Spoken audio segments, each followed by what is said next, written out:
নমস্কার, আমি দেবপ্রিয়া সাহা, একজন ডায়েটিশিয়ান এবং ডায়াবেটিক এডুকেটর। যখন কোনো পেশেন্ট কিডনির সমস্যা নিয়ে আমাদের কাছে আসেন, তখন ফ্রুটস আর ভেজিটেবলস লিস্ট কাউন্সেলিং করার সময় একটা কথা তাদেরকে খুব আমাদের বলতে হয় যে লিচিং প্রসেস। তো এই লিচিং প্রসেসটা কি জিনিস বা এটা কিভাবে করতে হবে বাড়িতে, সেটা নিয়ে আমার আজকের এই ভিডিওটি। প্রথমত বলে রাখা দরকার যে লিচিং শব্দটির অর্থ কী। লিচিং শব্দটির অর্থ হচ্ছে এটা একটা প্রসিডিওর যার মাধ্যমে খাবারের ওয়াটার সলিউবল ভিটামিনস বা মিনারেলসগুলোকে খাবারের মধ্যে থেকে টেনে বের করে নিয়ে আসা। এটা করতে গেলে প্রায় 2 ঘন্টা সেই সবজিগুলোকে জলে ভিজিয়ে রাখতে হবে। মেনলি সবজির ক্ষেত্রে এটা করা হয়ে থাকে, ফলের ক্ষেত্রে সচরাচর লিচিং প্রসেস কিন্তু করা হয় না। কিন্তু আমরা কিডনি পেশেন্টদের যেটা অ্যাডভাইস করে থাকি সেটা মোটেও 2 ঘন্টা জলে ভিজিয়ে রাখার কথা বলা হয় না পেশেন্টদেরকে। তো সেই প্রসেসটা হচ্ছে যেটা কিনা কিডনি পেশেন্টদের ডেইলি বেসিসে বাড়িতে করতে হবে লিচিংটা, সেটার প্রসেসটা হচ্ছে বাজার থেকে সবজিটা কিনে নিয়ে আসার পরে সবজিটাকে ভালো করে জলে ধুয়ে নিতে হবে। তারপর সবজিগুলোকে বড় বড় সাইজের টুকরো করে কেটে নিতে হবে। ছোট সাইজের টুকরো করে আপনারা এই কারণেই কাটবেন না, কারণ যদি ছোট সাইজের টুকরো করা হয় তাহলে সবজির সারফেস এরিয়াটা অনেকটা ছোট হয়ে যাবে। তাতে কি হবে, ওয়াটার সলিউবল ভিটামিনস বা মিনারেলস যেগুলো রয়েছে, যেগুলো আমাদের বডিতে দরকার, খুবই প্রয়োজনীয় যেগুলো আমাদের বডির জন্য, সেগুলোও কিন্তু জলে ধুয়ে বেরিয়ে যাবে। সেটা আমাদের মোটেও কাম্য নয়। তো সেই জন্য আমাদের বড় বড় সাইজের টুকরো করে সবজিগুলোকে কাটতে হবে।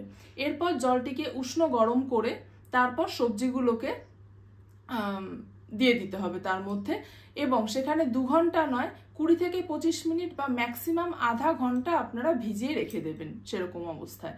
তারপরে জলটাকে স্ট্রেন করে ফেলে দিয়ে সবজিগুলোকে তুলে নিয়ে তারপর আপনারা সবজিগুলো যেরকমভাবে রান্না করার প্রয়োজন সেরকমভাবেই রান্না করবেন। 2 ঘন্টা আমরা এই কারণেই ভিজিয়ে রাখবো না, কারণ সেম রিজনটা, যদি আমাদের ওয়াটার সলিউবল ভিটামিনস বা মিনারেলস সবগুলো যদি বেরিয়ে যায়, যেটা আমাদের বডিতে দরকার আছে সেগুলো যদি বেরিয়ে যায় তাহলে কিন্তু সমস্যা হয়ে যাবে। এই প্রসেসটির মাধ্যমে শুধুমাত্র আমাদের এম হচ্ছে পটাশিয়ামটাকে লিচ আউট করা, দ্যাটস ইট, আর কিন্তু কিছু নয়। কিন্তু এই প্রসিডিওরটার কিছু লিমিটেশনসও রয়েছে, মেনলি 2টো লিমিটেশনস রয়েছে। প্রথমত হচ্ছে এই প্রসেসটির মাধ্যমে প্রপারলি কিন্তু পটাশিয়ামটা 100% লিচ আউট হয়ে যায় না। এটা কিন্তু মনে করাটা খুব ভুল যে 100% পটাশিয়াম লিচ আউট হয়ে গেল, না। মোটামুটি 50 to 75% মতন পটাশিয়াম লিচ আউট করা যায় এই প্রসেসটির মাধ্যমে। এটা কিন্তু স্টাডিতেও প্রুভেন। আর দ্বিতীয় যে লিমিটেশনসটা রয়েছে সেটা হচ্ছে হাই পটাশিয়ামসে যে সমস্ত সবজিগুলো বাজারে পাওয়া যাচ্ছে, যেমন আলু, মিষ্টি আলু, মোচা, এঁচোড়, চাল কুমড়ো, সজনে ডাঁটা বা বিভিন্ন রকমের যে গ্রিন লিফি ভেজিটেবলসগুলো রয়েছে, সেগুলো সবই হচ্ছে হাই পটাশিয়াম সবজির অন্তর্ভুক্ত। এগুলোকে কিন্তু লিচিং করে কোনো লাভ হয় না। কে লিচিং করে পটাশিয়াম কিন্তু এর মধ্যে থেকে বের করা যাবে না, কারণ এক্ষেত্রে বন্ডিংগুলো, সবজির ভেতরকার বন্ডিংগুলো, পটাশিয়ামের যে বন্ডিংটা থাকে সেটা অনেকটা স্ট্রং থাকে। তো সেক্ষেত্রে আপনারা পটাশিয়ামটা লিচ আউট করতে পারবেন না।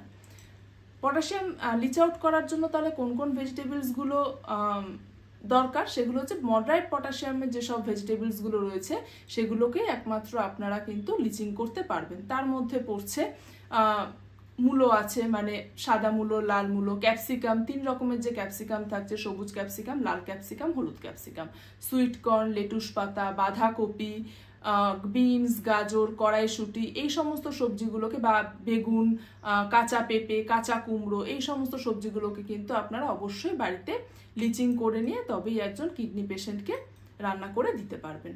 তাহলে আশা করছি এই লিচিং প্রসেসটা আপনাদের বুঝতে কোনো অসুবিধা হচ্ছে না, ভালো মতন বুঝতে পেরেছেন। আর এরকম কিছু কন্টেন্ট যদি পেতে হয় বা এরকম কিছু ভিডিও যদি দেখতে হয়, অবশ্যই তাহলে এই জাস্ট ডায়েট চ্যানেলটিকে কিন্তু সাবস্ক্রাইব করে রাখতে হবে। নমস্কার, সুস্থ থাকবেন, ভালো থাকবেন।